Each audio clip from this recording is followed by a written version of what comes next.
Ancient Egypt was not built on imagination. It was built on belief so powerful that it governed every breath, every decision, and every fear. For the people who lived along the Nile, the universe was not random. Nothing happened by chance. Every event, every disaster, every miracle had intention behind it. And that intention belonged to the gods. To an ancient Egyptian, the gods were not distant beings living in the sky. They were present. They were watching. They were involved. The sun did not rise because of nature. It rose because a god allowed it. The river did not flood because of seasons. It flooded because a god willed it. Life itself was a negotiation with divine forces. From the moment a child was born, their existence was shaped by unseen powers. Their name, their future, even the day of their death was believed to be influenced by gods whose names were spoken with fear and reverence. Religion was not something practiced on special days. It was woven into daily life. When a farmer planted seeds, he prayed. When a mother gave birth, she prayed. When a soldier went to war, he prayed. And when someone died, prayers did not stop. They intensified, because death was not an ending. It was a transition, and what came next was far more frightening than life itself. The Egyptians believed the universe existed in a delicate balance. A balance so fragile that one wrong action could disturb the order of existence. They called this balance truth, justice, and harmony. To live against it was to invite disaster. When balance was preserved, the world prospered. When it was broken, chaos followed. Famine, disease, war, death. These were not natural events. They were warnings, punishments, messages sent by gods who demanded obedience. This belief shaped the most powerful system of control the ancient world had ever seen. Because if gods were watching everything, then nothing was private.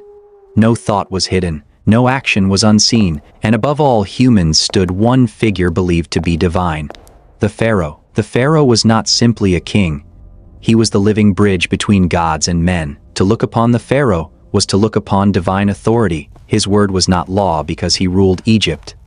His word was law because the gods ruled through him. Disobeying the Pharaoh was not political rebellion. It was cosmic betrayal. It meant defying the order of the universe itself. This belief allowed absolute power to exist without question. Temples were not places of comfort. They were places of fear and reverence. Priests were not spiritual guides. They were interpreters of divine will. Rituals were not symbolic. They were necessary acts believed to keep the universe from collapsing. Every offering mattered. Every prayer mattered. Every ritual mattered, because without them, the gods could grow angry, and when gods grew angry, the consequences were devastating. The Egyptian world was surrounded by invisible threats: darkness, chaos, disorder. The gods existed to protect order, but they were not gentle guardians. They demanded loyalty. They demanded obedience. They demanded fear. Some gods brought life. Others brought death. Some healed. Others destroyed. And some watched silently, waiting for the moment when judgment would begin. This belief system created a society obsessed with morality, ritual, and preparation for what came after death. Because life, to an Egyptian, was temporary. What mattered was what followed. The afterlife was not a paradise promised to everyone. It was a reward that had to be earned. Your actions in life determined your fate in death, and death was not a peaceful sleep. It was a trial, a moment when your entire existence would be examined by beings who could not be deceived. This fear explains why the Egyptians built monuments that defied time, why they carved prayers into stone, why they preserved bodies with extreme care. They were not obsessed with death. They were obsessed with survival beyond it. The gods promised eternity, but only to those who lived correctly. One mistake could condemn a soul forever. This belief did not create comfort. It created discipline. It shaped behavior. It controlled thought, and it unified an entire civilization under a single terrifying truth: the gods were watching. Every step you took, every word you spoke, every secret you carried, there was no escape from divine attention. And among all these gods, there were some whose power was greater than others. gods who controlled life itself, gods who ruled death, gods who embodied chaos, but above them all stood the force that made existence possible, the sun. To the Egyptians, the sun was not light. It was proof that the universe had not ended, and the god who controlled it decided whether the world would live another day. In the next part of this journey, we follow that god into the sky, and then into the darkness beneath the world. Because every night, even the most powerful god faced annihilation, and if he ever failed, everything would end. Before the first crown was placed upon a king's head, before stone temples rose from the desert, before pyramids cut their shape into the horizon, there was only one undeniable power, the sun. To the ancient Egyptians, the sun was not simply light in the sky. It was existence itself. Without it, crops failed. Without it, the Nile lost its rhythm. Without it, life ended. And so the sun was given a god. His name was Ra. Ra was believed to be the first ruler of the universe, the creator who emerged from nothingness, the force that separated light from darkness. Every morning, when the sun appeared above the horizon, Egyptians believed Ra was being born again. This daily rebirth was not guaranteed.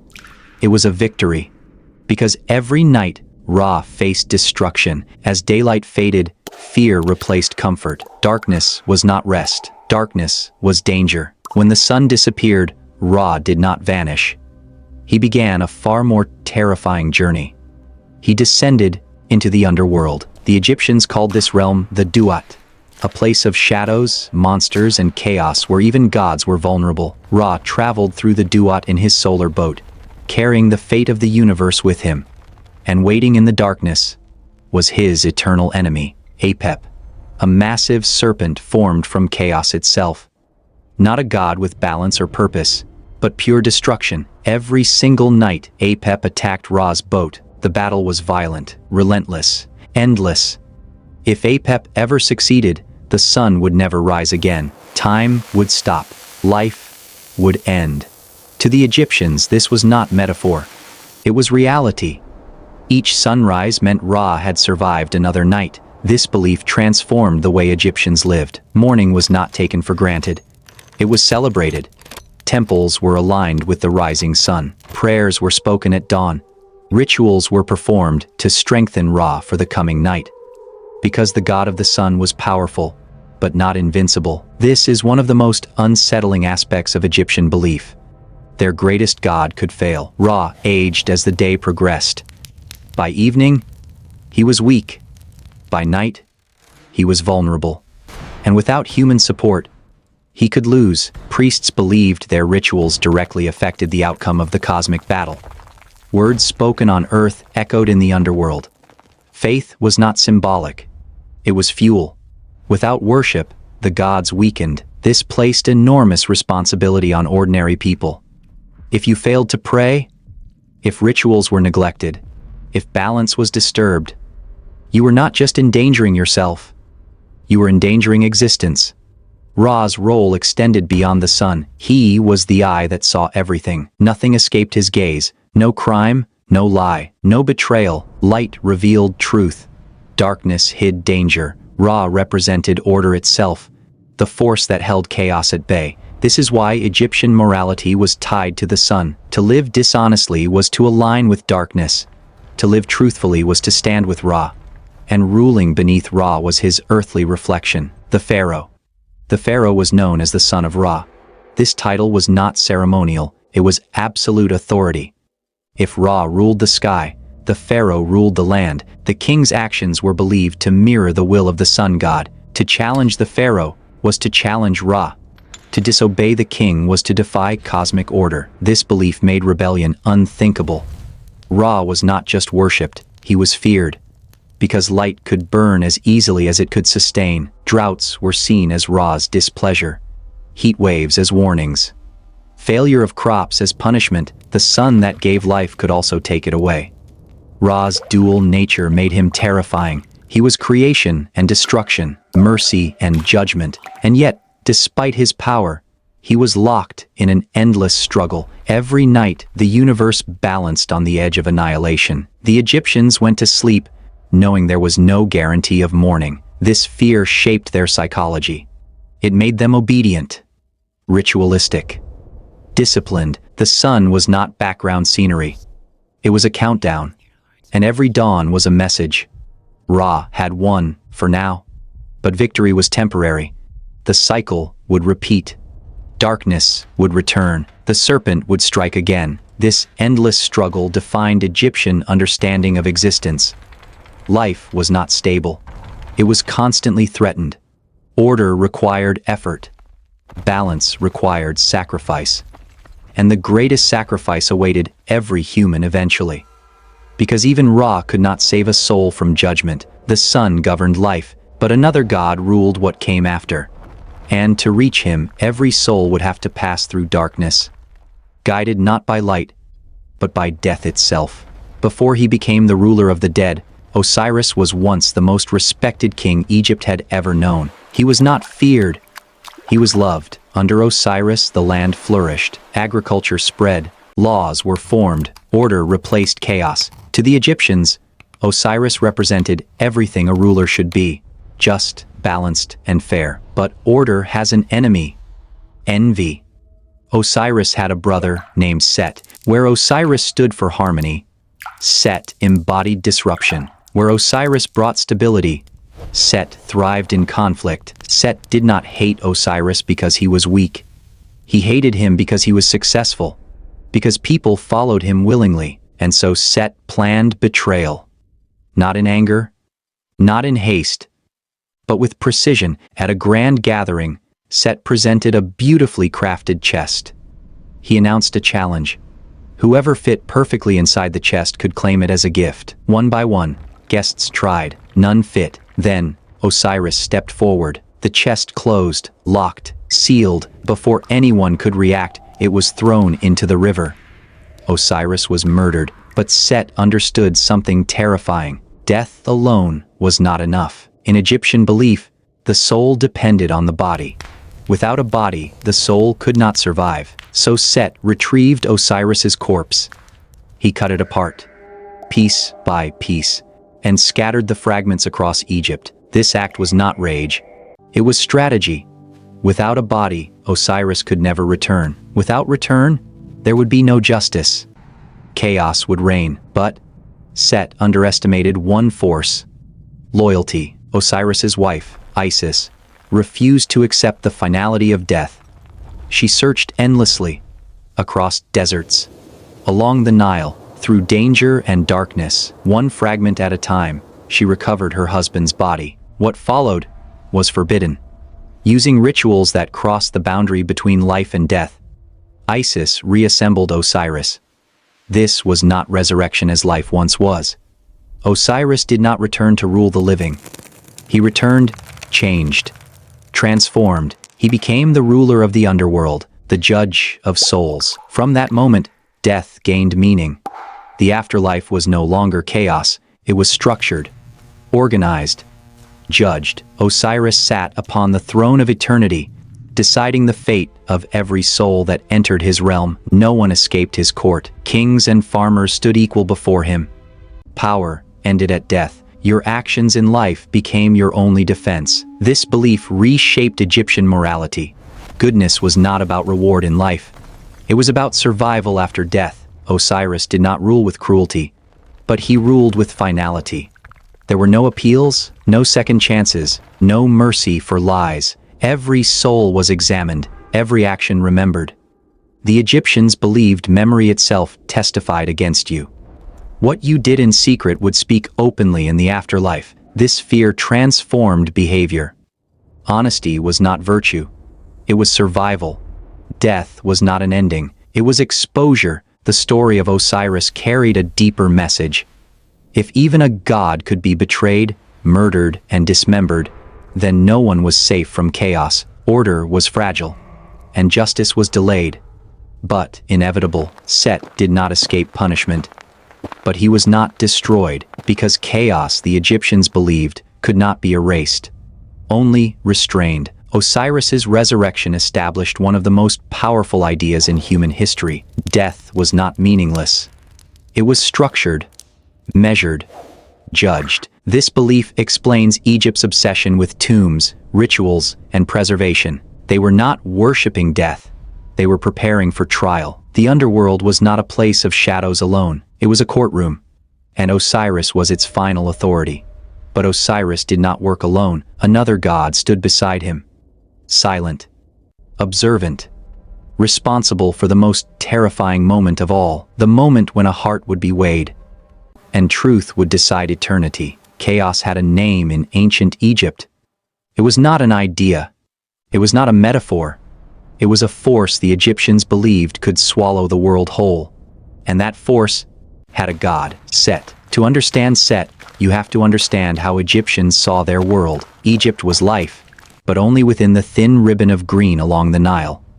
Beyond that ribbon was the desert, endless, silent, merciless. Hot winds that stripped flesh from bone, sand that buried roads, crops, even cities. Storms that could erase human work in minutes. The Nile was order. The desert was chaos. And Set ruled the desert. He was the god of storms and violence, of disruption and danger, of everything unpredictable that could not be controlled by ritual or law. He was the sudden accident, the unexplained sickness, the drought that arrived without warning, the war that broke a peaceful season. Set represented what humans feared most, the moment the world stopped obeying. But Set was more than a natural threat. Set was the brother who killed Osiris. The Egyptians did not treat that story as entertainment. They treated it as a warning about reality. Because Osiris was not just a king. Osiris was order made visible, justice given shape, stability in human form, and Set destroyed him. The murder of Osiris was not simply betrayal. It was a cosmic crime. It was the violation of balance itself. For a civilization obsessed with harmony and truth, Set was the nightmare that balance could be broken, that order could be humiliated, that even divine power could be dragged into darkness. So the question becomes unavoidable. If Set embodied chaos, and chaos was the enemy of everything Egypt tried to preserve, why was Set not erased from belief? Why does he appear in temples at all? Why do his symbols remain carved in stone? Because the Egyptians understood something that is unsettling even today. Chaos cannot be eliminated. It can only be managed. In Egyptian thought, the universe did not exist in perfect peace. It existed in tension. Order and chaos were not separate worlds. They were connected forces.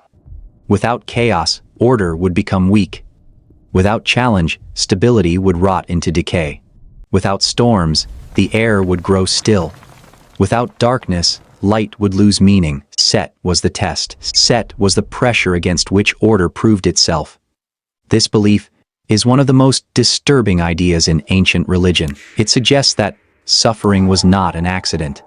It was part of design, a necessary ingredient in reality. It meant hardship had purpose, even if that purpose was terrifying. This is why Set was feared, but also respected. He was not a demon that could be cast out forever.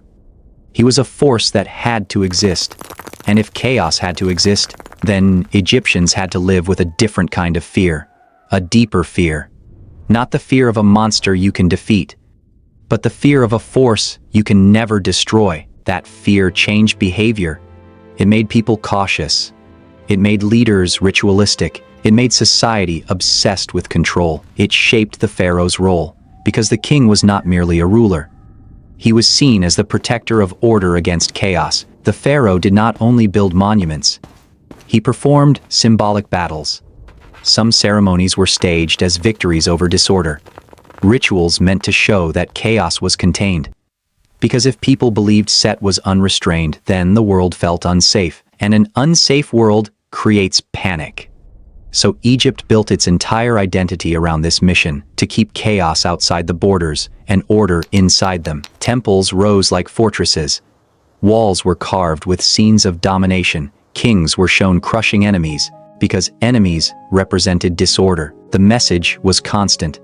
Chaos is real. Chaos is dangerous. Chaos will return. But it is controlled, for now. This idea also explains why Egyptians were terrified of breaking balance in small ways. Why moral behavior mattered. why truth mattered, why rituals mattered, because in their minds, a single crack in order could become an opening for Set, a lie could grow, a betrayal could spread, a society could rot from within, and then chaos would not need storms. It would rise from human weakness. Set was not only the desert outside the city, Set was the chaos inside a person. Jealousy, anger, greed, violence. These were not just emotions, they were doors. And once chaos entered through a door, it did not leave easily. This is why Set's presence in Egyptian belief was psychological as much as cosmic. It forced people to confront a painful reality. The enemy of order is not always an outsider. Sometimes the enemy is the human heart. But Set's story does not end with murder. Because order fought back, Osiris rose as the ruler of the dead. Horus rose to challenge Set. Judgment was established. Truth was weighed. In the Egyptian universe, chaos could strike, but it could not rule forever. Not because chaos disappeared, but because order responded. That response was the entire point of Egyptian faith. To keep the universe stable, humans had to play their part. They had to preserve balance. They had to honor truth. They had to respect judgment. And even then, safety was never guaranteed. Because Set was never destroyed. He was restrained, contained, and containment is not victory. Containment is a constant effort, a daily struggle. This is where Egyptian belief becomes chillingly modern. Because it admits what many societies refuse to say out loud. You do not defeat chaos once. You manage it forever. Civilization is not permanent. Order is not automatic. Truth is not guaranteed. They must be defended every day. And if that defense weakens, chaos returns. Not as a myth, as reality. In that sense, Set was not only a god of storms, he was a warning carved into religion, a reminder that the universe is fragile, that peace is temporary, that stability is something humans earn through discipline, truth, and effort. And when that effort collapses, chaos does not knock. It enters, quietly at first, then violently, then completely. This is why the Egyptians feared Set, not because he was evil in the simple sense, but because he represented the possibility of collapse. The end of balance, the return of darkness. And the most terrifying part is this: even when order wins, chaos survives. It waits, it watches, it gathers strength in silence. Because chaos is patient, and if there is one final truth Egyptian gods leave behind, it is not comfort. It is warning. Now imagine a civilization that believed this with absolute certainty. Imagine living every day knowing the universe could break, not because a comet falls or a sea rises, but because balance fails. Imagine believing that truth is not philosophical, it is survival. That morality is not personal, it is cosmic. That chaos is not fiction, it is a force with a name. Set. And once you understand that, the monuments of Egypt feel different. The pyramids do not look like graves, they look like defenses. The temples do not look like art, they look like fortresses. Even the prayers do not sound like worship, they sound like protection. Because the Egyptians were not only asking the gods for blessings, they were asking the gods to hold the world together, to keep the desert behind the horizon, to keep disorder behind walls, to keep Set contained. One more day, one more sunrise, one more breath of order before chaos returns. And perhaps that is why their myths lasted so long. Because beneath the symbols and stories, the fear was real. The fear that no matter how advanced you become, no matter how powerful your kings are, no matter how tall your monuments rise, chaos is still there, waiting. And it only needs one moment of weakness to enter. So, when you look at ancient Egypt, do not only see gods with animal faces and strange rituals. See a civilization that understood the world was unstable, that life was fragile, that truth mattered, that order had to be defended, and see the final message hidden beneath their most terrifying god. You do not defeat chaos, you contain it. You hold it back with discipline, with truth, with balance. Because the moment you stop, the moment you forget, the moment you believe order is guaranteed, Set returns. Not as a legend, as a reality. And if that sounds familiar, it should, because the greatest mystery is not what the Egyptians believed. It is how much of it still feels true today. They believed the universe could collapse. Not because of fire from the sky, not because of monsters, but because balance could fail. They believed chaos was not defeated, only restrained. And if restraint weakened, the world would return to darkness. This is not mythology. This is how an entire civilization lived.